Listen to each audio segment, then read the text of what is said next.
Thanks for tuning in to Curious Cat, the podcast that examines the shadowy space where science and the supernatural collide. I'm your host, Jennifer Holtz. Join me every week as I explore what it means to be a soul in a meat suit. Welcome to Curious Cat.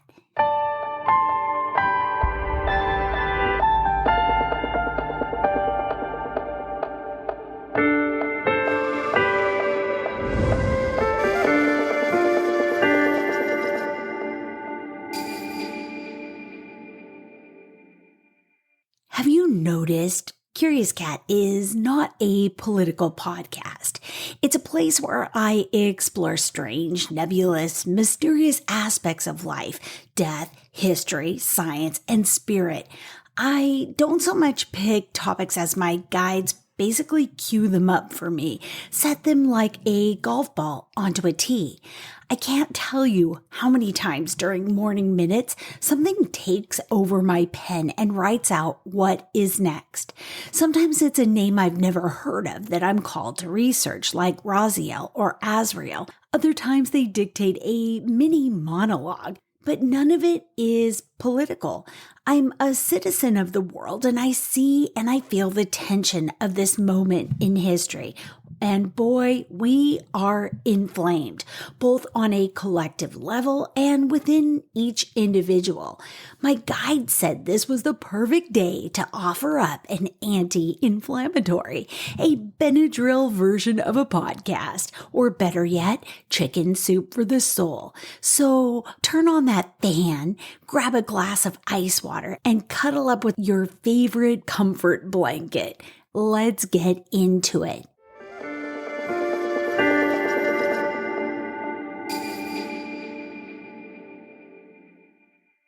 First, let's talk about a little Inflammation 101.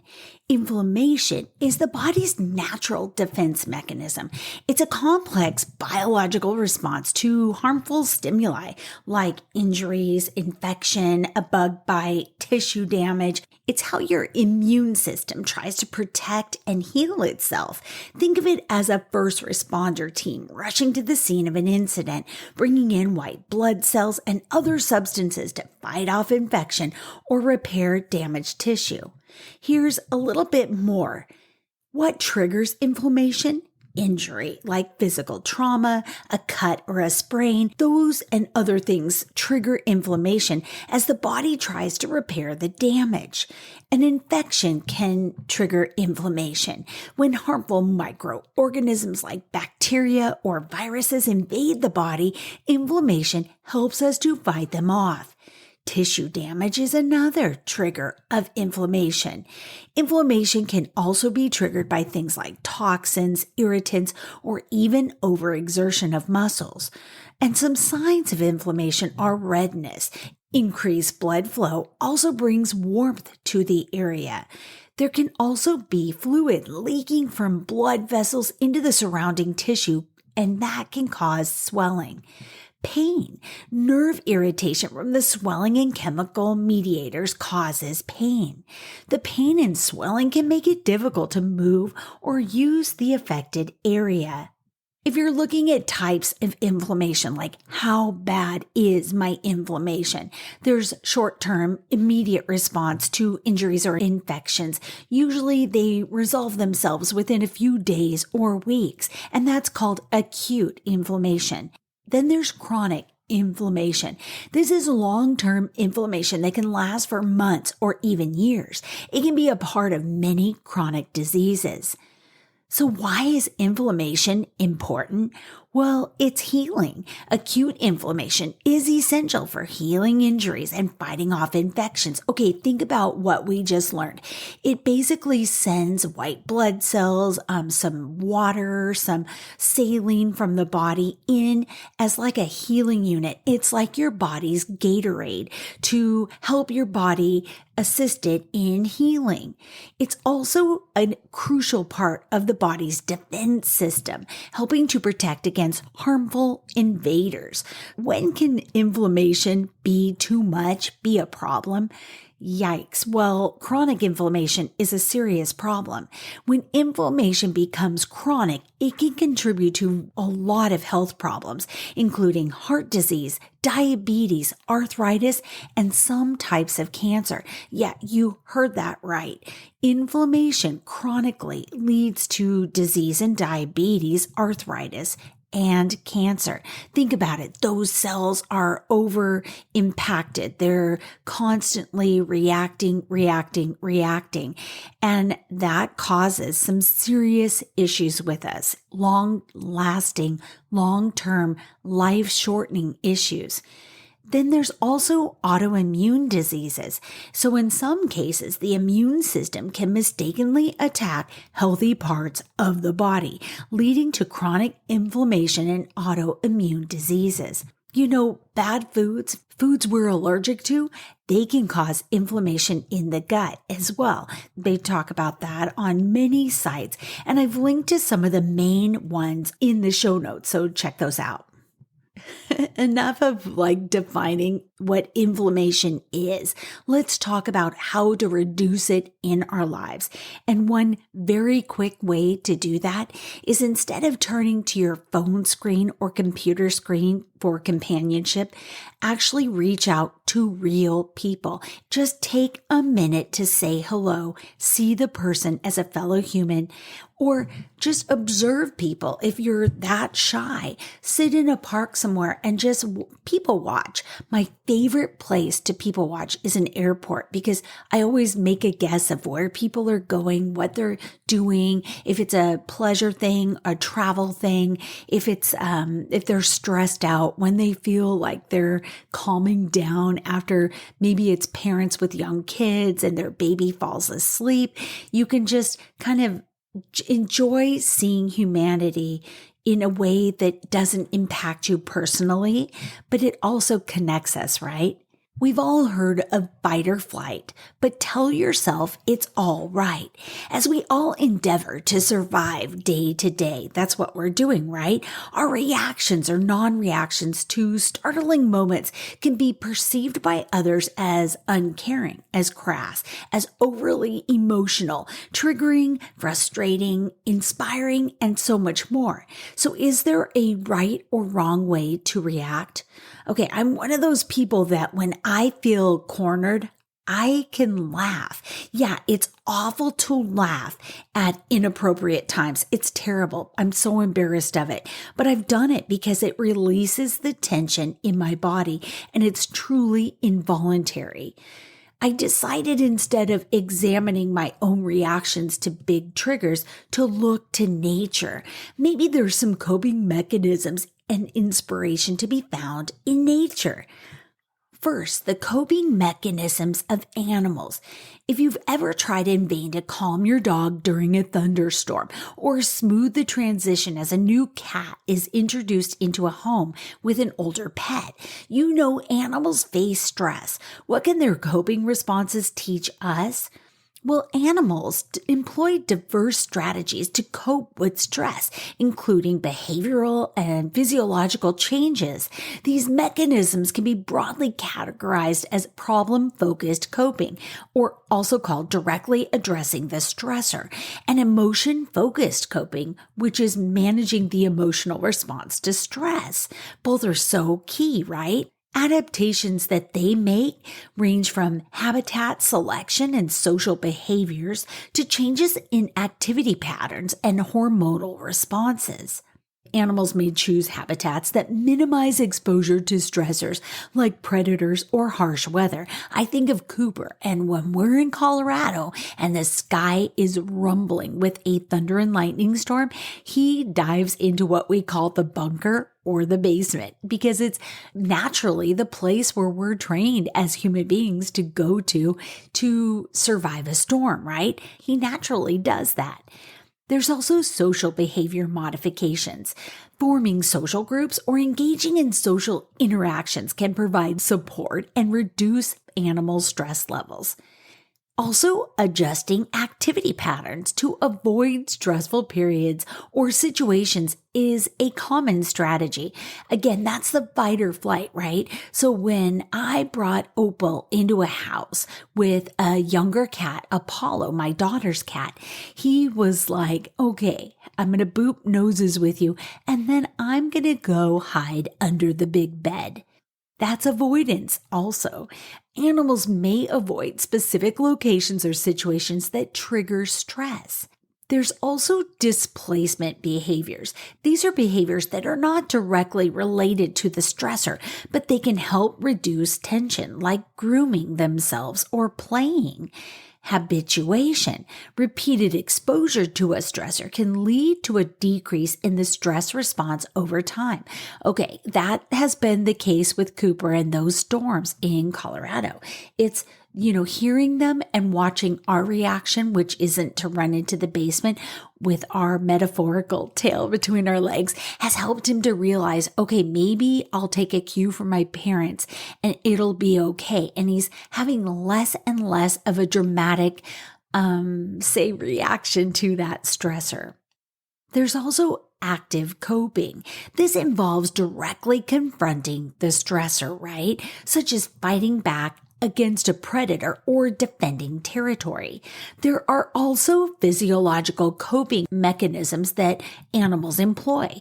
There's what's called an HPA axis activation. I mean, this sounds like something you have to do to set up your gaming console, but what it is the hypothalamic pituitary adrenal axis. It's activated, and of course, that's like an involuntary response, right? It leads to the release of stress hormones like cortisol, which mobilize energy and suppress non-essential functions. There's also the sympathetic nervous system activation. This system triggers the fight or flight response, increases heart rate, blood pressure, and respiration. So you're basically ready to get the hell out of there if something comes up. There's also hormonal regulation. Hormones like cortisol that they mentioned earlier play a role in regulating the stress response and influencing various physiological processes. There's all different coping styles. You can probably think of your furry friends and their coping styles, but there's proactive. Animals with a proactive coping style tend to be more assertive and explore new environments and show a lower stress response. Okay, again, I'm turning to the friendly furry friends in my household right now. My daughter rolled into town from Tampa and their cat came right out of the carrier, and Apollo immediately started looking around, getting familiar with places. He checked out his litter box and used it. So he was very proactive. He's young. His vision is great. His eyes are sharp. His sense of smell is excellent. So he probably feels very emboldened, where Opal was the older cat. He's close to 16, maybe 17 years old, and he had more of the other, which is the reactive style. They say about that, animals with a reactive coping style tend to be more cautious, avoid new situations, and exhibit a higher stress response. And that is definitely Opal cat. Some examples in different animals. I thought these were useful. In domestic cats, they may hide when stressed, demonstrating a reactive coping style. With rats, some effort-based rewards training can enhance persistence and resilience to stress. That works with Cooper too. Song sparrows respond to predator vocalizations by producing fewer offspring. Sticklebacks may pass trauma down to their offspring in their DNA. In the case of zebras and impalas, they exhibit a rapid stress response to predators, followed by a quick return to homeostasis, so they get back to being regular and normal very quickly. Doesn't this conversation make you want to hug the best furry friend in your life right now? Take a moment to do that if you need to. Before we dive into the coping mechanisms of nature, more specifically trees, bamboo, plants, etc., I'm going to take a quick break. Hi, I'm Derek Condit with Mystical Wares. I've recently published 2 books. The first is titled Shungite Unveiled. It's an FAQ and hidden insights to the miraculous mineral called shungite and how it can be used to help save the bees. It also contains chapters on shungite and healing, shungite in plants, the Shungite Grid Project, as well as ways to use shungite with animals and in construction. So it's a large FAQ or accumulation of ways to use shungite in everyday life. Then the second book I released is called Everyday Magic, and it's inspirational stories of intuition and awakening. So it's a collection of 18 short stories that I put together that can help to explain some of the metaphysical aspects of our reality that we're all experiencing. Either of these books are available at mysticalwares.com or Amazon. There's also additional information on how to help save the bees with our Shungite Beehive project. That also can be found at mysticalwares.com, and we appreciate your support.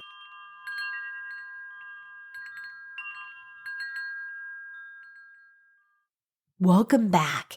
It's not just people and animals that get stressed, by the way. Plants deal with stress too. Goldbio.com shares the details in their article titled Behind Plant Stress Signaling. Adriana Gallego writes, since plants cannot move, they face many environmental stresses. Plants have to deal with changes in light, humidity, drought, or cold. And if that's not enough, they still have to fight against all kinds of pathogens. The stress in plants can be categorized as abiotic and biotic. Some examples of abiotic would be drought, cold temperatures, high light content, and biotic, which originate by the attack of bacteria, fungi, and herbivores. For those reasons, plants have developed an arsenal of enzymes, metabolites, and signaling pathways to face all kinds of environmental stresses. But even though a lot of research has been done in this sense, there are still some important gaps in understanding how plants interact and defend themselves. She shares what should have been obvious to me before now, but it wasn't. Plants are pretty much stuck in one place, right? They face stress and can't move out of the way. And stress makes survival hard for plants. It decreases their productivity, and it can lead to them drying out, freezing, burning up, or dying. Researchers are continuing to study plants because they are integral to the health of the planet and to each and every one of us humans. Researchers have studied plant stress, but there's still a lot of unknowns. If we wish to reduce plant stress, we've got to keep learning more. Findings show that plants have lots of de-stressing strategies like protein and metabolite production, activation of the gene expression, and signaling cascades or transduction pathways to face abiotic and biotic stress. Plants use these coping strategies on lots of types of stress. Here are some stressors and plant coping responses. How about when there's not enough water? A water deficit in the soil or the air is called drought stress. In these situations, plants slow or they stop their cell growth and photosynthesis and close their stomata to avoid water loss. This means their transpiration rate is repressed and they're saving water in themselves. This is genius. And this reminds me because when you're in a place that's hot and humid or facing a heat wave right now, slow down like plants. Just slow down your activity, take in water, and just reduce your need to sweat, basically. All researchers know for sure is that a lack of water causes metabolic changes like increase of flavonoids, which strengthens the defense system of those plants. Pretty amazing. How about when temperatures drop? Low temperatures expose plants to cold stress. Technically, cold stress affects the plant cell membranes physically and biochemically by changing the lipid composition and inducing other non-enzymatic proteins. Plants are more likely to tolerate chilling temperatures. Like drought stress, though, plants detect temperature drops by way of their membrane receptors in their cells. The changes activate cells and cell functions. Calcium, functioning as a second messenger of those plant cells, plays an essential role in various signaling transduction pathways, particularly in providing signals to help the plants adapt to diverse environmental challenges. All right, but what about when salt levels rise? High salinity is another cause for plant stress. Yes, when salt accumulates in the soil, it causes high salinity stress. What that means to plant cells? Well, that means reduced photosynthesis and a slowing or complete stoppage of plant growth. The primary result of salt stress is the induction of jasmonic acid or JA pathway genes and genes responsive to JA and ABA.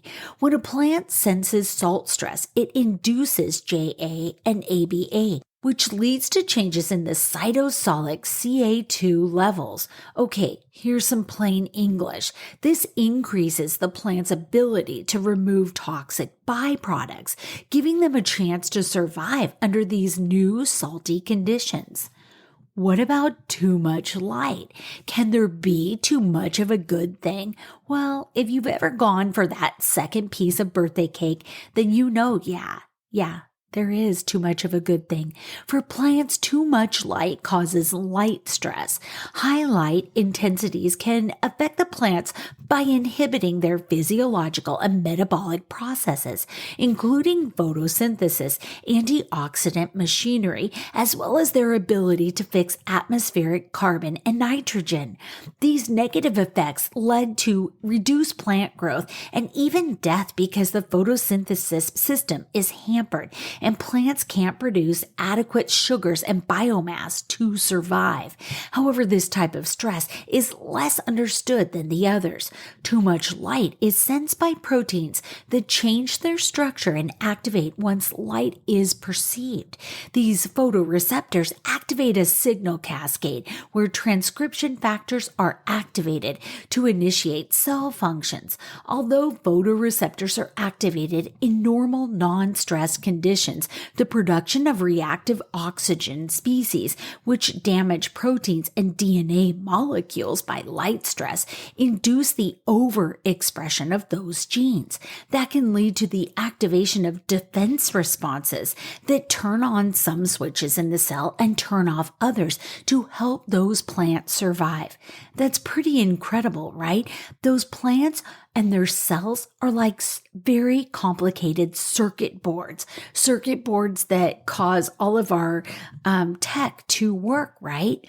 I've added links to a retro episode of Curious Cat about the magic of trees. In there, I also share how plants communicate a coming danger to groves miles away so they can armor up and survive. It's true magic, isn't it? Speaking of magic, have you forgotten yours lately? Yeah, I almost did. I'll explain. When a journalist sticks the most important fact or information at the end of an article, that's called burying the lead. I only half buried mine. We need to talk about our innate magic because it is the ultimate stress reducer. Actually, it's a stress defeater. Life is wild right now. Even if you try to ostrich yourself, stick your head in a hole and avoid every bit of news, the energy around everything is tense. It's anxious, it's paranoid, and perplexing. It's no wonder we might have forgotten our innate power, but I'm here to remind you. And it's the lead, the podcast gold. Never underestimate your ability to influence events both small and large. As I record, we've been on the brink of World War III for a month. I'm heartened by the voices from all corners of the world and my life specifically, from family, friends, grocery clerks, repair guy, and even on socials that are saying no to war. We will not tolerate this. Please remember that your words, your thoughts, your prayers to whoever feels like a safe and steady presence of light in your life, They make a huge difference. Do not let the global panic undercut your confidence about that, about tapping into your personal magic. It feels like a good time to remind myself of the power of words too. Remember in my water magic episode when I shared the research done by a group in Japan, saying words of love over a petri dish of water and then freezing it yielded symmetrical, stunning ice formations. Words of hate though, brash, confusing music, those resulted in messy, chaotic, asymmetrical samples once those were frozen. I'm being careful here because I know words have an impact, often working in hyperdrive, and I do not want to add to any fearful or anxious energies floating around out there. Also, take time to understand your strengths. Okay, for me, when I come to a situation, a problem, a whatever with anger, it always ends up exploding on me, not helping the situation, but actually backfiring, causing me pain. It goes against my very nature, but I've been working to try to retrain myself to see the situation or the other parties or people with love and move forward in that loving energy. It is hard. It is damn hard. We had a dinner reservation on a Sunday in Boulder, Colorado this spring. We found parking by the popular and always busy Pearl Street. We found it easily. Too easy. It was eerie. We got out of the car and began to walk towards the restaurant where we had the reservation, and we saw yellow police tape that was blocking off blocks and blocks of Pearl Street. The businesses were all closed. It was strange. Stranger still because this was the 1st of June. It was Pride Month. Pride Month had begun, and we expected to see the area full of life and color and beautiful people celebrating. I checked socials and I found out someone had set a group of peaceful protesters on fire just 2 hours prior. What happened next was a lesson I'm still taking in. Stomachs sick from the violence. We returned to the car and my guide screamed at me to start to pray for the perpetrator and his family. Well, I did, and I still do. The first time I heard the message, I bristled, basically. I fought against it. I'm not praying for him. I'm not thinking about him, sending angels for him. My hands were literally balled into fists. But my guides, they persisted. They said there's been enough fire, like metaphorical and physical fire. There'd been enough hate, enough raw anger and fear. What the situation needed was just love. So that's what I've been sending, and now it feels natural. You know you best. You are more aware than I'll ever be of what your secret sauce is, the energy that helps amplify your magic, your prayers, your wishes to make today good and tomorrow better. I shared my story because I'm 50 odd years old and still learning about myself, and that my initial reaction is often the exact opposite of the actions that I need to actually take. It's counterintuitive. Yeah, I'm still a work in progress, an ugly work in progress. Oh, and one final note. Last night I had a dream.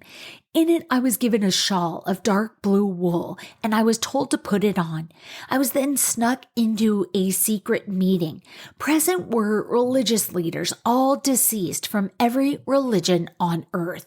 They had convened because you and me and all the others out there that are asking and begging for peace and abundance and joy across the planet, we are by far the majority now, and they came together to ensure that our prayers, our wishes, our manifestations come to fruition now. I saw them putting their hands on the heads and shoulders of leaders across the world, on influencers, on soldiers told to release a bomb and stay their actions.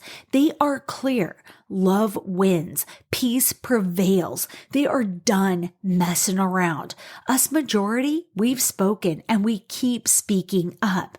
I even heard Mother Teresa say that she never thought there could be peace in her lifetime, but now it is undeniable. So I'm not saying tomorrow there will be peace, but our wishes, our hopes, our tear-filled desire for a new earth is happening. And I always add harm to none at the end of mine because I don't want this to mean that we're all obliterated off the face of the earth.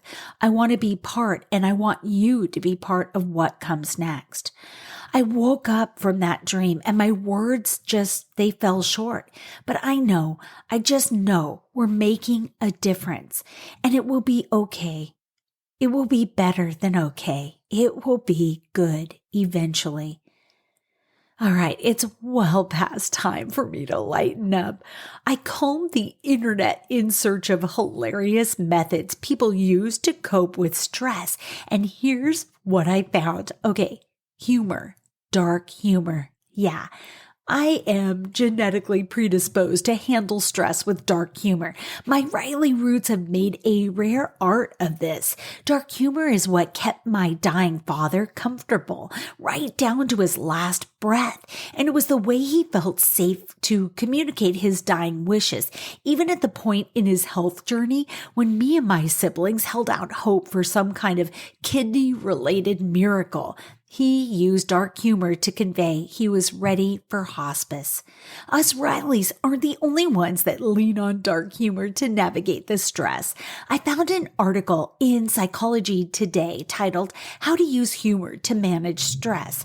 In it, Clay Drinko, PhD, writes, I remember it so vividly. I was walking out of Grand Central Station when I noticed a text from my mom telling me to call her back. My stomach dropped. I had a bad feeling. I called her back and braced myself for the worst. And she said it. I have cancer. I was trying to fight back tears when my mom claimed that it wasn't all bad because, hey, free boob job.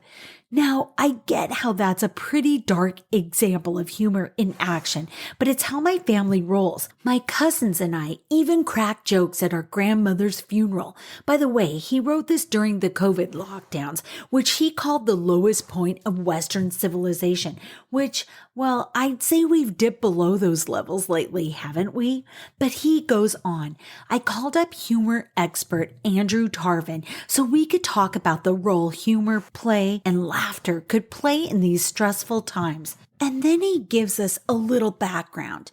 Drew and I improvised together on the New York City comedy sports team, and we were definitely the onstage odd couple. He's a fan of pun-filled jokes, and I'm more chaotic and unpredictable, and I can't tell a joke to save my life. He says funny things, and I say things in a funny way.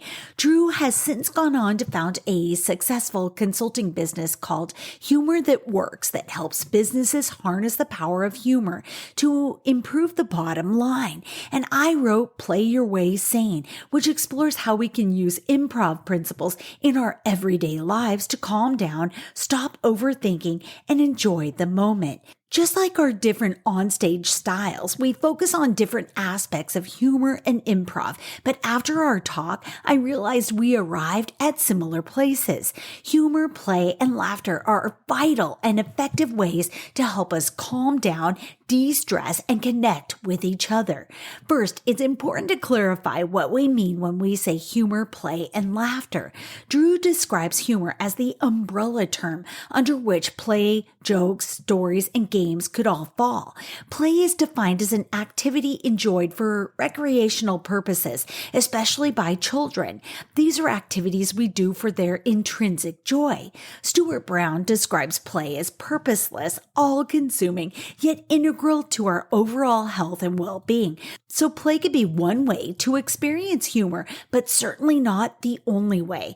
Laughter, on the other hand, is one possible outcome of humor, whether it be jokes, stories, or game playing. As noted in recent New York Times and Economist articles, laughter may help relieve stress, reduce blood pressure, and help people become more resilient, in addition to other potential benefits, all much needed given the state of the world. And boy, are we stressed. Since the pandemic began, there's been a 66% increase in the number of people reporting that their mental health has been negatively affected due to the stress and worry caused by the coronavirus. More people also reported trouble sleeping or eating and increased alcohol consumption. Now more than ever, we need strategies to deal with this increased stress. Drew's approach to using humor for managing stress centers on what he calls the 4 R's: reject, reframe, relieve, and refresh. And it's a great model to think about how humor can be used strategically to manage stress during these unprecedented times. Number 1, reject. The first thing we can do when trying to reduce and manage stress is to try to eliminate stressors. Drew recommends making a list of the 10 things that are currently stressing you out, and then seeing how you can get rid of as many as you can. For example, you might be stressed out by your job, your partner, the pandemic, the election, and your hectic morning routine.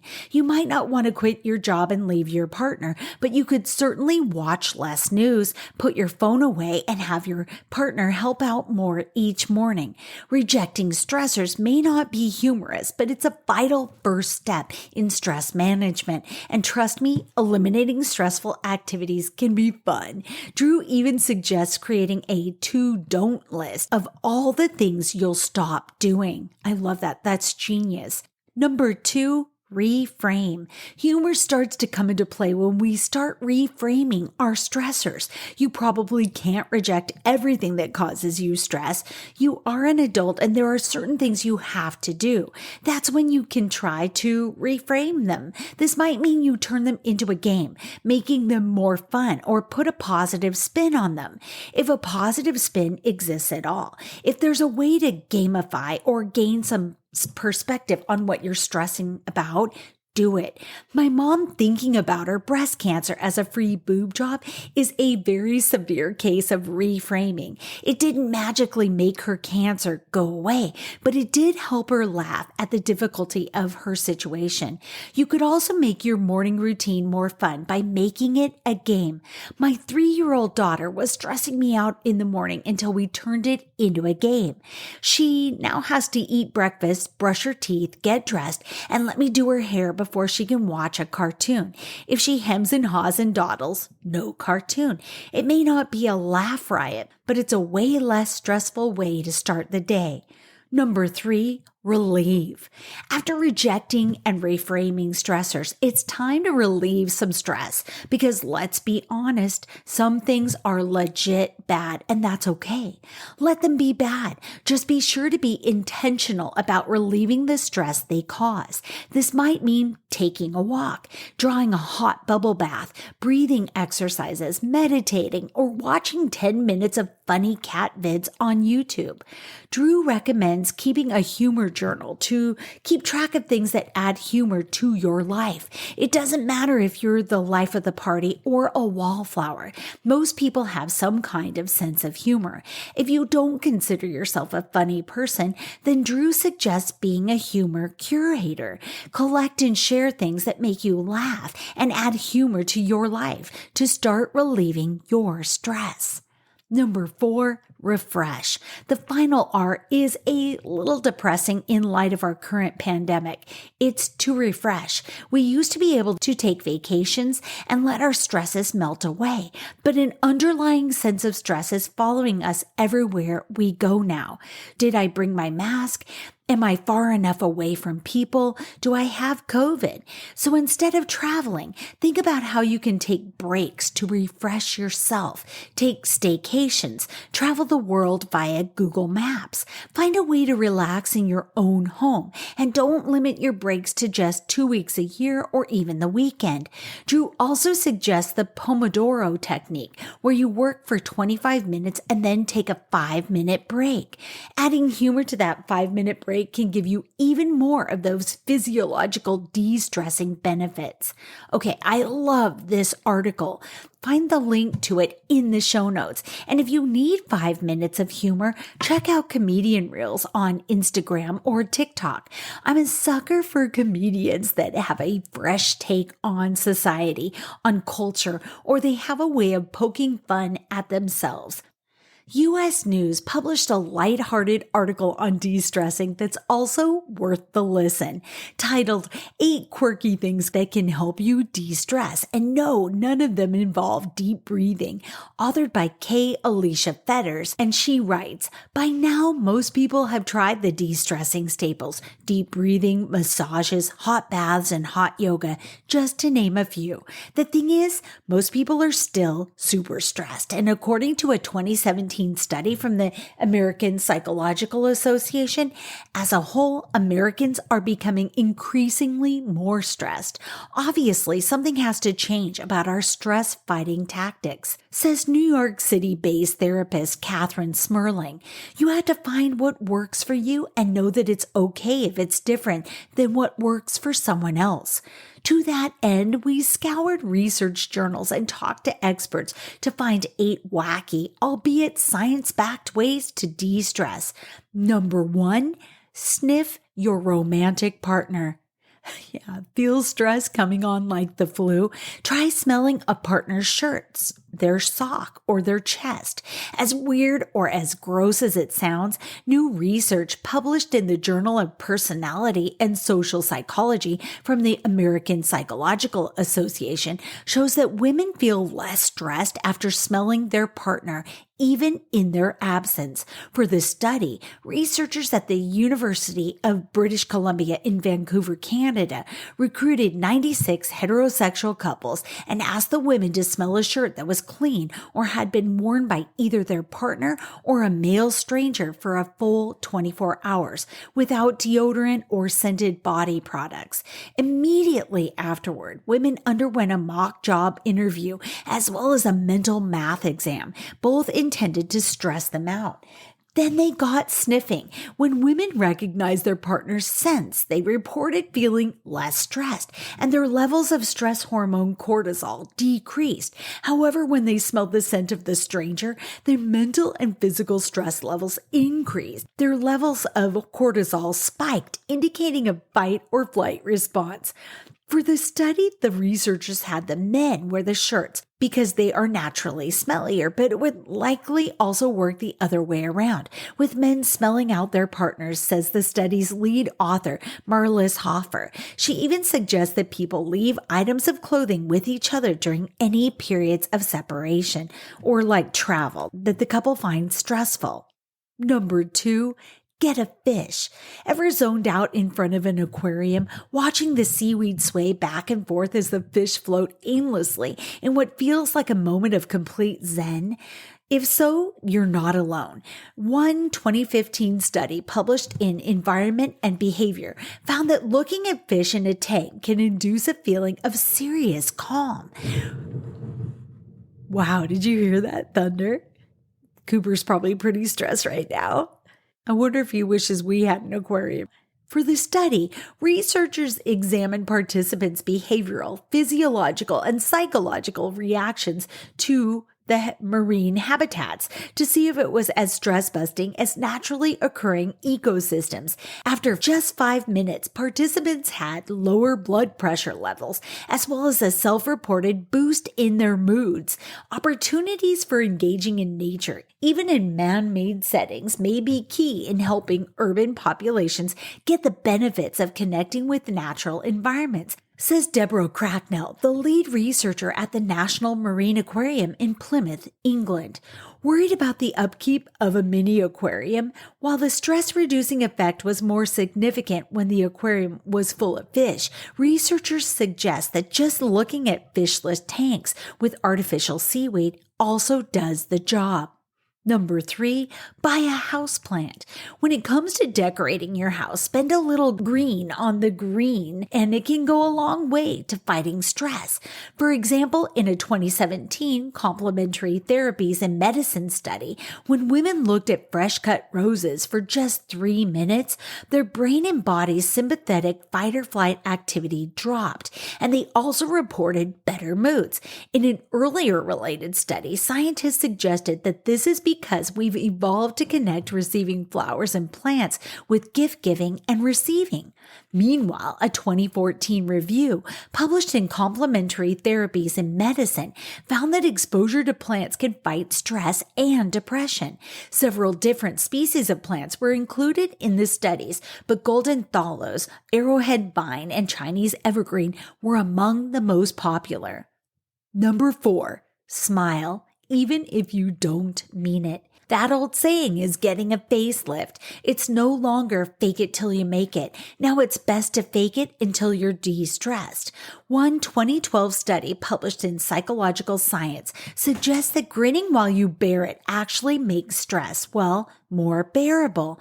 The researchers set out to test whether positive facial expressions help during times of stress by having participants undergo stress activities like tracing the outline of a star with their non-dominant hand and plunging their hand into a tub of ice water for a full minute. The participants were divided into 3 different groups as they underwent the task. One group held a Duchenne smile. Well, this is a smile that they force by using chopsticks. So your face is plain and then you grab chopsticks and push up the sides of your face. Another group was instructed to have a natural smile, and the final group was given no instructions at all. The results showed that those who smiled had more positive feelings during the task than those who didn't smile at all, and that they returned to a normal stress-free heart rate more quickly. The research suggests that when a situation has you feeling stressed, even the most forced smile, literally with chopsticks, may decrease your stress level and make you happier. But if you're not good at faking it, Smirling suggests calling up your friend who will have you smiling in no time. Number 5, look at fractals. Okay, what's a fractal? Geometric figures in which similar mathematical patterns occur time and again, but each time in a smaller scale. Fractals occur naturally as seashells, snowflakes, mountains, clouds, and tree limbs, but they can also be created in art and architecture, which a team of researchers at the University of Oregon is studying as a means to combat stress. Lab research shows that in response to viewing fractals, whether it's in nature or art, people's physiological markers of stress significantly decline. That may partially explain why nature is known to be so soothing. However, the researchers have also discovered that Jackson Pollock's paintings are great examples of fractals and can similarly reduce stress. So go ahead, add some modern art to your phone's background. Number 6, pet a puppy. Okay, I feel like this is so innate. Animal lovers know there's nothing better than locking eyes with a tail-wagging, tongue-lolling pet.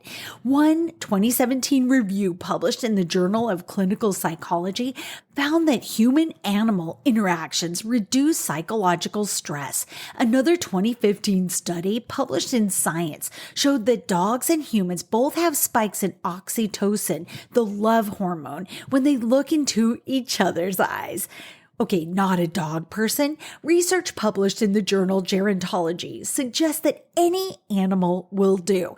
In the study, 46 older adults were each given 5 crickets to care for. Yeah, crickets. After 8 weeks, they experienced significantly better mental health than the participants who didn't receive crickets. That means if dinner parties have you feeling jittery, give yourself permission to play with the pup or the cat in the corner. And if you don't have a pet of your own, Smirling recommends volunteering at an animal shelter, which she says has the added benefit of that accompanying volunteer work. Number 7, chow down on chocolate. Okay, you don't have to tell me twice.